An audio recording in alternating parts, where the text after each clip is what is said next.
Welcome to a little live chat. As most of you know, my name is Helle and I live in Denmark. What I tend to talk about in these videos, and this one is no exception, is obviously taken from my own life, because that's the basis of my experience. But I hope there still might be something universal in the videos that you can either be comforted by, inspired by, or enlightened by. Or that lets you feel connected somehow to a fellow human being. Spiritual teacher Ram Dass said, "We're all just walking each other home," which I take to mean we're all on this earth together. Let's share that journey with each other in whichever way we can, for however long we're able to. If we live long enough, we'll likely find ourselves at a crossroads in our lives, more than once. I've previously talked about quitting my job, but let me just summarize briefly before I go on. I studied English, French, and international relations at the university a long time ago, and I chose academia in the first place because I like learning, and I've always loved languages. My sense of curiosity led me. I became an educator at a college of education, a little unexpectedly, and I was grateful to get tenure as an assistant professor. It was exactly what I needed to do at that time in my life. It shaped me in many ways. I learned a lot, met some wonderful people, overcame plenty of challenges, and came alive in the classroom. I felt I made a difference in many of my students' lives.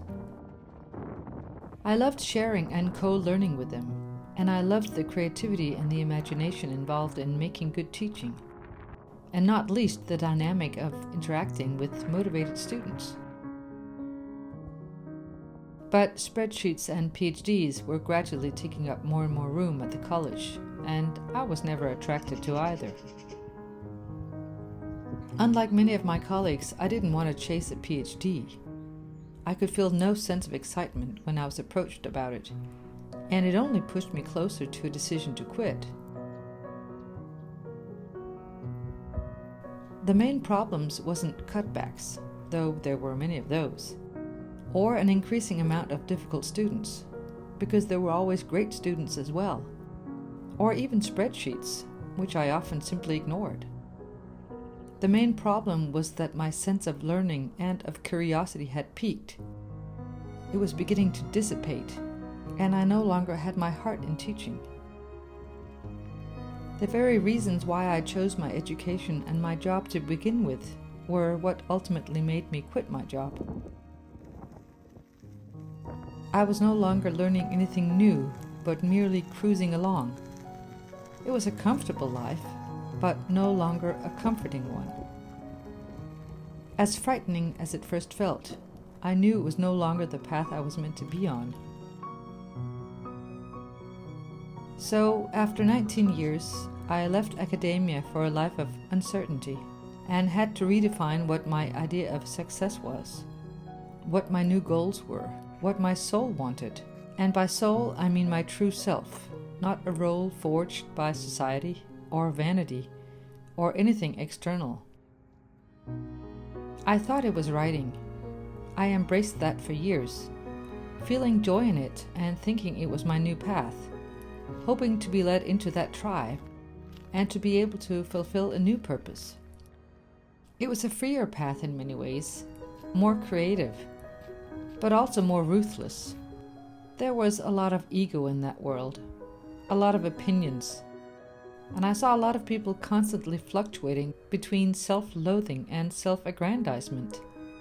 I felt unsuited to that kind of environment. At the same time, I was told time and time again to not fear rejection from publishers, to push through, listen to my inner voice, be brave, etc. And I was, for a long time. I self-published my book about England, which was a joy to write. But I didn't have it in me to stick around long enough to knock down the doors of so-called real publishing, or to launch a full-on marketing offensive in the self-publishing industry. It felt like so much striving. Maybe I wasn't tenacious or patient enough. Or maybe I simply wasn't good enough. Or maybe it was a case of rejection equaling protection. The universe saying, this isn't for you.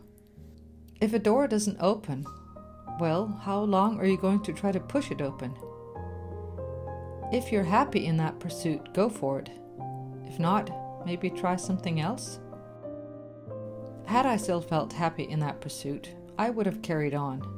But I felt I was handing the power to shape my life over to other people. Closing that door was difficult.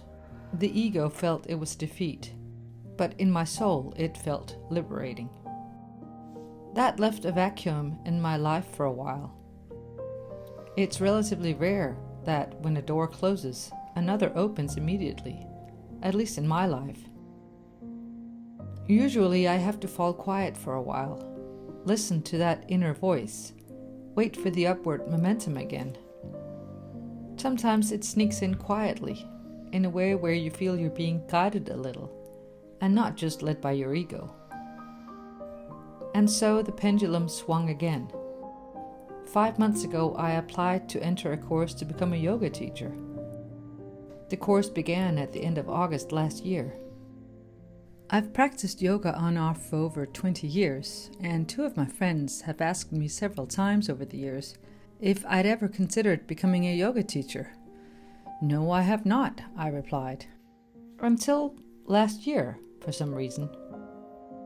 I can't tell you what had shifted, and I don't know that I'll ever actually be a yoga teacher. Only that I suddenly felt drawn to a more in-depth yoga practice, which includes meditation, more than I had before. And that's where I am now. There's a lot of learning again, and also potentially a small transformation, or at least a degree of enlightenment, a step closer to samadhi. Here I'm at a local school, waiting for 25 teenagers to arrive, who will have a little yoga lesson with me. It was a challenge, but also fun. Last week, I was at my daughter's school, where I went through another yoga program with her class, and I felt such joy in seeing the kids practice. It felt good to be a teacher again, even for just a moment. In addition, as you may know, I will have a go at being a part-time travel guide, something I never would have thought about only 3 years ago. I'm trying it all out, and I'll see where it takes me. I don't have specific goals to attain, which can easily become an egoic project, but I do have a direction and an intention, which to me is more important at this stage. I believe it's never too late to begin a new chapter, change direction, as long as you're not too attached to what the outcome is. That way lies happiness and freedom. Just ask yourself whether it's your ego or your soul calling you. The soul is never wrong. I hope you're doing well at the beginning of this year, and that you don't feel pressured into setting big new goals for yourself. Maybe set an intention instead, or walk in another direction, and see where it takes you.